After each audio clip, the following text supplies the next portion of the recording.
যে ধরনের ইনজুরি হয়েছে আসলে তাতে এই ধরনের মেমোরি লস হওয়ার মানে সম্ভাবনা নাই। আমরা বলতে চাই যে ওনার এই আপনারা যদি কথা বলেন, আমরা তো রেগুলার কথা বলি, ওনার কোনো মেমোরি লস এখন পর্যন্ত আমরা দেখি নাই। এবং এই অল্প পরিমাণ যে ইনজুরি যেটা বা ব্লিডিং, এটা থেকে মেমোরি লস হয়। কারণ কি ওনারা কেন অবনতি বলছে যে হয়তো ওই যে পরে আমি যেটা বললাম নাক দিয়ে একটু ক্লটেড ব্লাড আসে, ওইটা যখন ধরেন ওনারা দেখেছেন, ওটা হয়তো মনে করছেন যে আবার ব্লিডিং হচ্ছে সেই জন্য। কিন্তু আমাদের ইএনটি ম্যাডাম আছেন এখানে, আহ, এই ধরনের কেসে এরকম মাঝে মাঝে একটু ব্লিডিং হতে পারে, ওটা নিয়ে কিন্তু ডাক্তাররা চিন্তা করে একটু ব্লাড আসলে। এবং এই ব্লাডটা কিন্তু অল্টার্ড ব্লাড, মানে ফ্রেশ ব্লাড না, মানে রক্তটা জমাট বেঁধেছিল এবং হয়তো কাশির সাথেও একটু আসতে পারে। ধরেন ওনার সামনে দিয়ে যখন রক্ত পড়ছে নাক দিয়ে, পিছনে আমাদের শ্বাসনালীতেও কিছু রক্ত চলে গেছে, সেই রক্তগুলো ধরেন ওখানে জমা ছিল, এখন কাশির সাথে অল্প আসতেও পারে। ব্লাডটা আরো দু একদিন আমরা মারাও কিছুদিন থাকতে পারে, মানে মাঝে মাঝে আসতে পারে, যেহেতু ওইখান থেকে ব্লিডিং হচ্ছে, একটা র সারফেস আছে। আমরা অনেক সময় নাক ঝাড়ি, তো নাকে হাতটা দিলে একটু ব্লাড ব্লিডিং হতে পারে। তো সেটা নিয়ে খুব অরির কিছু নাই, আমরা এটা নিয়ে ভীত না। আহ, এবং যেটা নাকের হাড় ভাঙার বিষয়টা, যে হাড়টা ভেঙেছে এটা তিনটা ফ্রাগমেন্ট হয়েছে, কিন্তু ফ্রাগমেন্ট গুলো ডিসপ্লেস না, ফ্রাগমেন্ট গুলো পজিশনেই আছে। যার ফলে ওই পজিশনে থাকলে আমরা বলছি যে আগামী 4 থেকে 6 সপ্তাহ পরে এই ফ্রাগমেন্ট গুলো জুড়ে যাবে। ওনার নাকের কিন্তু কোনো চেঞ্জ হয় নাই, মানে ডেভিয়েশন হয় নাই, নাক যেভাবে ছিল যেরকম ছিল সেরকম ছিল, আছে এখন।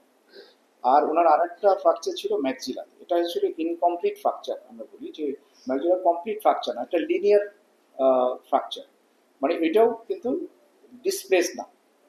তো সেটার ক্ষেত্রেও আসলে ওই 4 থেকে 6 মাস 6 সপ্তাহ সরি, ও আমরা ওয়েট করলে ওই ফ্র্যাকচারটাও হিল হয়ে যাবে। ওনার আরেকটা সমস্যা ছিল চোখে, যেটাকে আমরা বলি সাব কনজাংটিভাল হ্যামারেজ, মানে কনজাংটিভার নিচে রক্ত জমে। চোখের আশেপাশে যে কোনো ধরনের ইনজুরিতে এই ধরনের রক্ত জমে।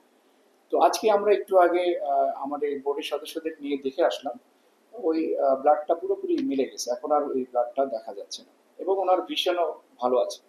যেটা নিয়ে আমরা একটু বেশি কনসার্ন ছিলাম সেটা হলো ওনার মাথায় যে আঘাত, মানে আমরা বলি মেডিকেলের ভাষায় সাব অ্যারাকনয়েড হেমোরেজ।